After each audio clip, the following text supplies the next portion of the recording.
Hey guys, welcome back to my channel. In this quick tutorial, I'll show you how to track cruise ships online. This works for mobile devices. Please make sure to watch this video to the very end so don't miss out on important information and to not make any mistakes. In saying that, let's dive in. Alright guys, open up your Play Store and go ahead and search for an app called Cruise Mapper. So click on search and then type in Cruise Mapper.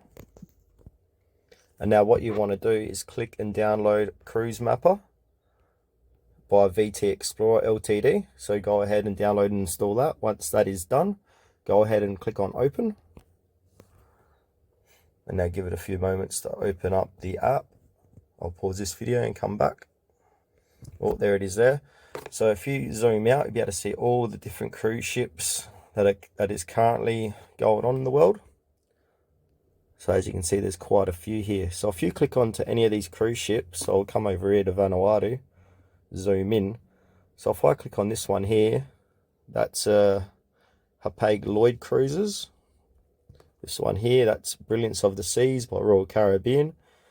And if you want to know more about the ship, like the itinerary and the specs and that, just simply click on the name.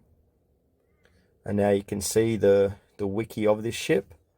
See the history and all that stuff, decks and cabins. If you click on itineraries here, you'll be able to see the current itineraries and the future itineraries. So have a look around here. You can look at the ship's spec, year of build, flag state, passengers, length and all that stuff. Click on deck plans.